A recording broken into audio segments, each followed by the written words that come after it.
guys, today I am here in nature and I am here making a video which is in direct relation to my last video where I talk about the notion of spiritual awakening versus psychosis after an enlightening experience, particularly that of which is psychedelically induced. And in that video I went over how the feeling of going crazy and not fitting in after an awakening experience is likely just due to the environment around you. I mean, we live in a Western capitalistic society where everything is so ego-driven, the incentive is money, and people are just lost in their egos here. And I'd say 97, 98, maybe 99% of people here are just fast asleep spiritually. And if we're being influenced from a state of spiritual sleep when we're such a small minority against such a large majority, that can create some major cognitive dissonance, just the mental strain on the brain of your newfound realizations, your awakening realizations, and your old beliefs, your old ways of life. And yeah, that can cause some major cognitive dissonance. And Alan Watts once said something like, if you're in Western society and you tell someone that I am God, we're all God, and everything is one, they will deem you as crazy. And that's very true. Even 1 year ago, if someone said that to me, I would deem them as crazy. And Alan Watts also said if, say, you went to an Eastern country, say India, and you told someone the same thing, they would say, congratulations, you've awakened. And I think that just goes to say how spiritually asleep Western society is, how ego-driven it is. And you can really understand how, when we're up against such a large majority, that a major cognitive dissonance can occur. Because, it's just a natural human tendency to want to fit in, to want to be one with the tribe. It's a survival mechanism. If we don't have a tribe that can protect us and keep us safe, then we are lowering our chances at survival and reproduction. Just a natural survival thing to want to conform with the tribe around us. And when the tribe around us is acting from a state of spiritual sleep, we can start to feel like we're going crazy because we're just so against everyone else, and our beliefs are just not lined up with everyone else. You may often find ourselves going back into the normal world with completely different attitudes and viewpoints on things. We may find ourselves coming to the realization that everyone I have attracted throughout my life has been based on my old beliefs, my old ways of life, the pre-awakening me, and some of these people are not lined up with us anymore. That can also feed the cognitive dissonance that's going on here. And another thing that might occur is that you might notice yourself acting in your pre-awakening state, because our habits have been so ingrained in us throughout our life that it takes more than just a realization. It takes a conscious effort to stop some of these lower vibrational habits we might be partaking in. And this is just one example. This is one example for me.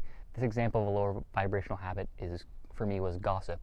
And I just talk negatively about other people occasionally, and I came to the realization that under no circumstances that really okay to just put people down, especially behind their back. And I realized that it was just kind of an ego-feeding activity for me. I would put other people's down. I would talk negatively about other people just to make my own ego feel good. And I'm not usually the one that initiates it, but if someone gets going on a certain topic, I can certainly give into that and start going off as well. And that's just one example for me.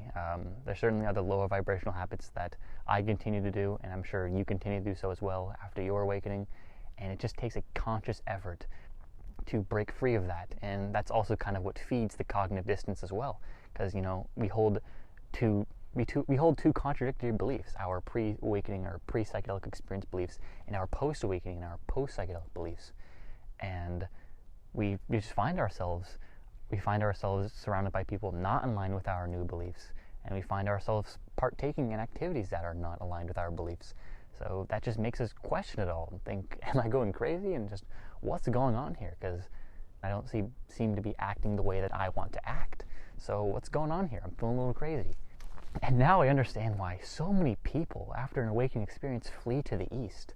A lot of people that have the ability to do so do flee to the East after an awakening experience, but most of us don't have that ability, and it's not in our best interest to flee all the way across the world just to be with a certain group of people that we feel like we resonate with. It's certainly not in my best interest to do that. Even if I could do that, I probably wouldn't want to, because I do like the society I live in. There's aspects of Western society that I do like. I'm not completely condemning everyone and everything in Western society here, but And I think as long as we always are in a society that is very ego-driven, very money-incentive, very individual-oriented, I think there always will be some cognitive dissonance, because when the main goal in society is to do one thing and we are not lined up with that, that just feeds the cognitive dissonance. But there are things you can do to overcome this cognitive dissonance. And I've really found a good sense of being in the middle ground here, with one foot in the real world and one foot in the abstract world. And that's what I'm going to start promoting my channel as more, as a channel for middle ground spirituality, because I'm going to give you guys some insights on how you can do the same and how you can overcome this cognitive dissonance and really have a good sense of being here with one foot in the real and one foot in the abstract. Another thing you need to realize when it comes to overcoming the cognitive dissonance is the human brain is so incredibly plastic and malleable that we really are subject to our environment. Our environment really is what shapes us and molds us into the person that we become. And you need to be mindful of the people you surround yourself with, the content you consume, the YouTube videos you watch, the music you listen to. And I guarantee you, this is going to be a little controversy here, but that trashy, horrible rap music that is about drugs, killing people, objectifying women sexually and getting that money, I guarantee you, if that's all you listen to, that is affecting you at a subconscious level. And another thing is that if you have a friend or two that you really feel like is keeping you at a lower vibration, by all means, do not hesitate to cut them out of your life. And that doesn't mean that you have to cut everyone out of your life that doesn't share your worldview. Variety is good. Variety is the spice of life. And without variety, we'd be very boring and closed-minded people. We would not be a very good, well-rounded individual. And so yeah, variety is good. But if you truly feel like someone is keeping you at a lower vibration, just a lower state of being, by all means, do not hesitate to cut them out of your life. And to be honest, you don't have to put on the rags and the robes to be a spiritual person. You certainly can if you'd like to. I'm not going to stop you from doing that. But like I said, I've really found a good sense of being in the middle ground, one foot in the real world and one foot in the abstract. And if you resonate with that, I highly encourage you to subscribe to this channel. Because at some point, we just got to accept life and live the life that we want to live.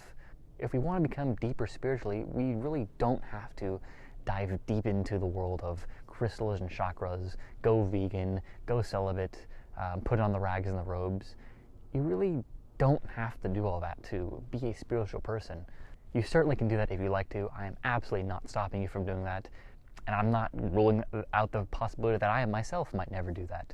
I've had an awakening experience, and I've only experienced a few facets of awakening. I mean, you can look at me, I'm pretty young, and I have so much of my life left to live, and I've got so much more to learn. So maybe as I have deeper realizations, more awakenings, maybe I will want to do that one day. But for now, I'm just chilling in the middle ground, and I'm living life the way I love to live. If you really resonate with this, I highly encourage you to subscribe to this channel, because I'm going to be giving you guys a lot of insights on how you can do the same. That's all I really got to say for you guys today. If you liked the content, leave a like. It helps promote the content so more people can see it. And also, drop a comment. The comment section has been pretty dry in a lot of my videos, and that's probably because I only have like 204 subscribers at this moment. But I am growing a little bit each day, and if you guys leave a comment, I would greatly appreciate that. That's all I got for you guys today. Have a great day, and peace.